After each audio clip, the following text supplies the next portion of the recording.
If you were to ask any boy, 7 years old, 8 years old, 9 years old, where do you want to be when you're 25, 30? Where do you want to be? They're going to say, big house, fast car, beautiful wife. That's what they're going to say. Every single one. And slowly, the programming of the Matrix beats this dream out of men. I will tell you a story about me. I don't know, you're probably not old enough, but there was a game called, before Fortnite, before it all existed, the huge game when I was in my late teens, early 20s was Call of Duty Modern Warfare. So I used to play that game. And this is the advice. The advice is hang around with people who see things, people who have a good mindset. I was with my brother, and I was like, oh, Andrew, I just completed this round. It's 41 kills, 1 death. That's pretty cool. Andrew looks at me from the couch. I swear to God, looks over and goes, yeah, Tristan, but it doesn't matter, does it? It doesn't matter, does it? And I turned that game off. And I don't think I've ever spent more than 10 minutes playing a video game ever since that day. So hang around better people. You know, if you're wasting your life, if you're wasting your talents, leave that group of friends. Cut low quality people out of your life. And slowly, as you go out into the world and apply yourself at different things that are more useful, you'll probably find out that you're not as useless as you think. But I do get asked the question by young men a lot. And it's always about making money. You mean you want to get rich. Cool.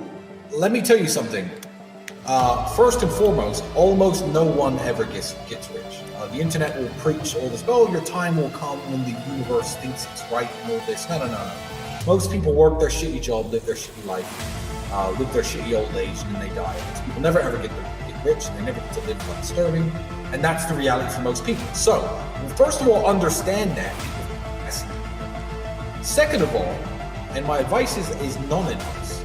If you took 100 people, 100 millionaires at random and put them in this room, and you asked all of them, how do you make $1 million? You're going to get 100 different answers. Elon Musk would say, I invented PayPal. And Jeff Bezos would say, I sold books online. Like, you're not going to get a definitive answer. So what do you think? Not necessarily what do you enjoy. Do what you enjoy is most of what you enjoy won't be paid. What do you think you could be good at? Sit and analyze yourself. What do you think you could be good at? Ask yourself that. I don't know. What are you good at? Think about what you think you could do and answer the question to yourself. I can't tell you. That's my advice. Like, look where money is moving and stand in the way. I know a dude when I was trying to buy a part for my car. He was like, oh, I know someone who's got car parts, will sell it cheaper. He heard I had a problem. He heard I was going to spend money on a car part. He jumps in the middle, probably made himself $1,000. I don't care how much he made. He saved me money. Look where money is moving and get in the middle. That's a good starting position. I never wanted to be a multimillionaire. Andrew once said to me, famously, Tristan, if we could just find a way to make like 50, 100 pounds a day from home, that would alleviate a lot of our problems. Start small, because as you climb the mountain and you reach where you wanted to reach, you realize that there are new mountains to climb. There are new mountains to climb for me right now. And I'm at a level that a lot of people can't even dream of getting to. But you see it. It opens new doors when you accomplish the goals that you're aiming for. And it opens your eyes to what's possible from there. So don't think I want to be a multimillionaire. Think, okay, I want some financial independence. I want to work 20 hours at the fast food store instead of 40, but supplement my income from home. Okay, I've done that. Now I have more free time. Where do I go from here? I've reached that mountain. I've seen what's possible and aimed higher. That's it. So don't think how am I going to become a multimillionaire. Think of your short-term goals. Make sure your mother works less, buy yourself some nicer clothes, live in a better apartment, and think of how you can make those things happen. And as you go up in value as a man, you'll learn a lot about yourself, and from then you can tackle bigger goals. Stop wasting your time. So I was 17, I was working at a fast food restaurant making sandwiches. Now, the internet didn't really exist as such, but looking back on it, it was part of my journey. And I regret nothing because I ended up where I am. So would I even go back and tell myself anything is the question. If I had to, it would be to not burn so much of my time. Let's talk to the 17-year-olds who are listening. Do you finish your job, come home, play video games, etc.? That's what I used to do when I was 17 a little bit. What I didn't do is come home and think, okay, let's work on something new. Let's try and build something. Let's start a YouTube channel. Let's start creating content instead of consuming content. I'd tell myself to be a little bit more proactive with my free time and not around so much. And being a gentleman is very, very important. There doesn't have to be a winner When you're going on a date with a woman and you're looking to sleep with her and she's looking to have a good time, you can both go home happy. Right. You really can. You don't have to feel like you defeated her somehow or you tricked her somehow, and she doesn't need to feel like she used you somehow. You can have a wonderful evening. You're nice to her. You open the car doors. You know, you buy her a bouquet of flowers. You have dinner. You make love. You go home. She's happy. You're happy. It's down to you. It's personal accountability.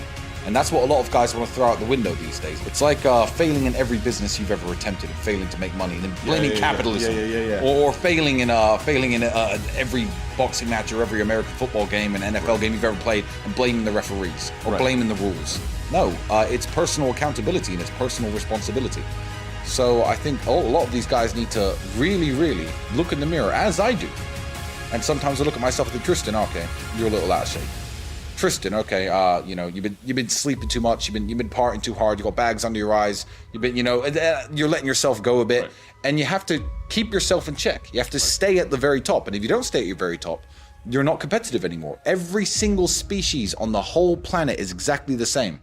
Every single female of every single species looks at the most competitive males and thinks, those are the ones I want to have my children. And women, human women, are exactly the same. So if you're not having the success with women that you want, don't go out there trying to blame women, and don't go out there trying to change women. And what people don't want to hear is that to become Tristan Tate was a slow process of hard work that took me 15 years. And I'm still working on myself. I think the Tristan Tate in 3 or 4 years is going to be a much better version of who I am now. Right. And what a lot of people want to do is, blame their circumstances, but they don't understand that. I mean, height aside, you could change every circumstance about you. You could change how handsome you are. You could change how fit you are, how strong you are, how rich you are, how smart you are. I am very fortunate. I don't know what loneliness feels like. And that's something that most men can't say.